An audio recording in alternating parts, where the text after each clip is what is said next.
Alright, so in this video we're going to look at question number 2 from the 2018 AP Calc free response exam. This is a calculator question. We are told the velocity of a particle as it moves along the x-axis.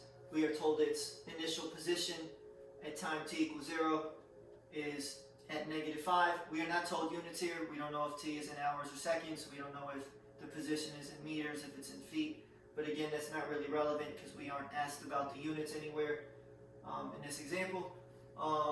So part A, it says determine the acceleration of the particle at time t equals 3.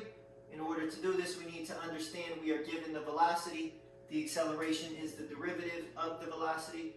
So A of t is given by v prime of t. Do you need to do this out via the quotient rule and then plug in 3 into what you get for the derivative? The answer is no. You can do it that way, but that would be inefficient. This is a calculator question. Hopefully we remember how to do a derivative on a calculator. What you would do is you would go to math.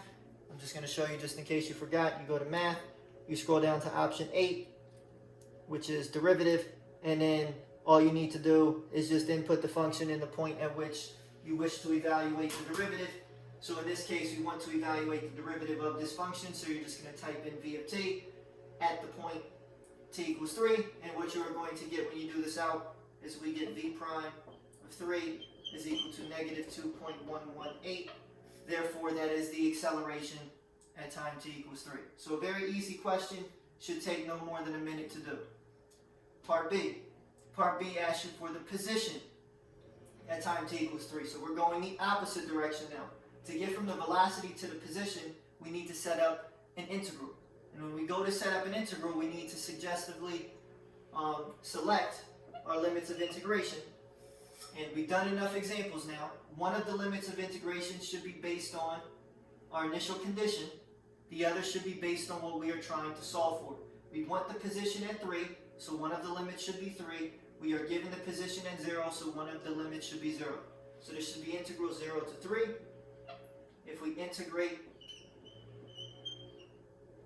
the velocity, I'm just going to write v of t dt.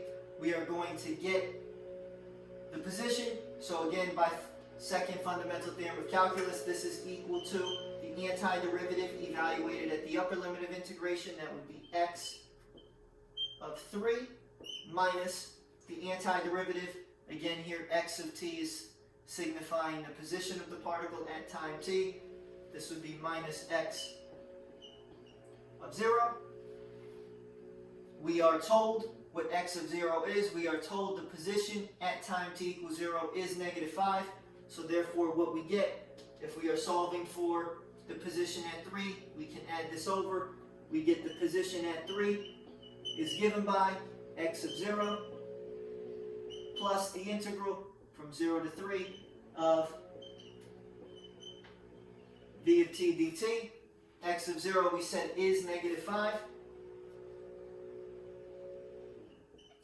And this integral we can do out on the calculator. When you do that integral out on the calculator, you get 3.239.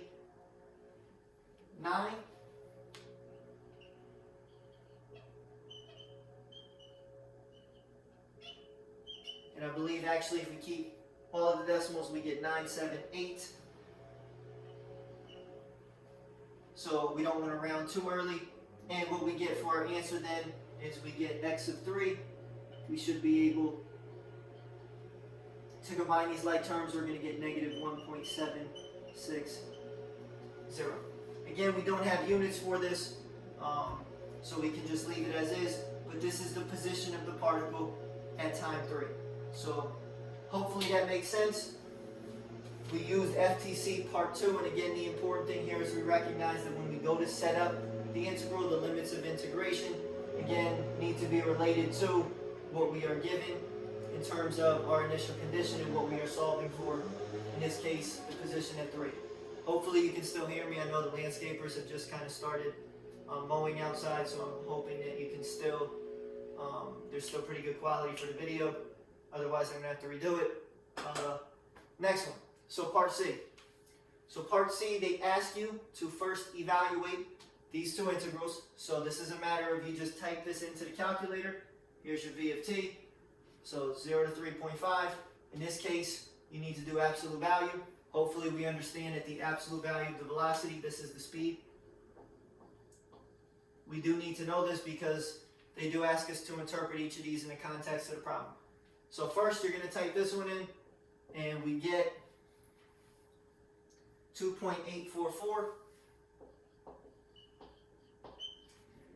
Then we do this one. So again, this is another calculator question. And I believe we get 3.737.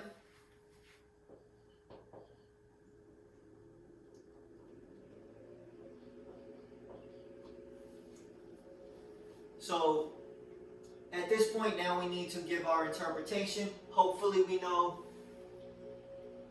that the area under the velocity curve, which is what this integral represents, tells us the displacement. So in other words, the displacement of the particle over this interval from 0 to 3.5 is given by 2.844. In other words, it has moved 2.844 units to the right over this time frame. So that's our interpretation of this first integral. So again, that's displacement. In this case, we're looking at the integral of the speed. So we should understand that that's no longer displacement, that is distance traveled.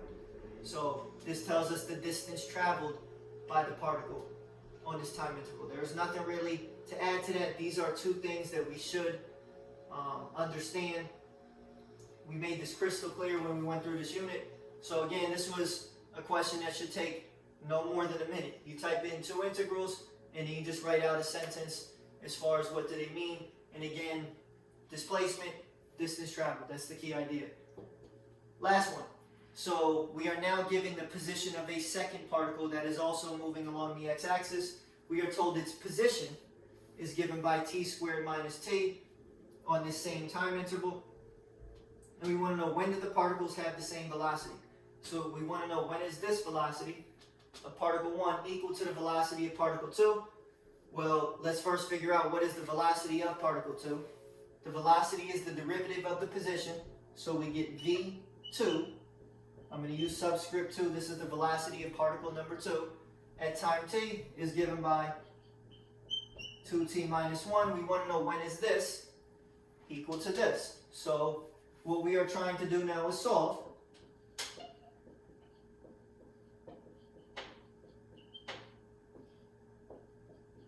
The following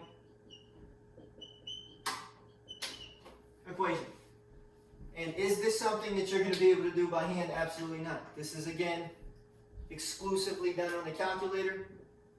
I think by now we understand the best method is to type this equation on the left-hand side of the equal sign into y1.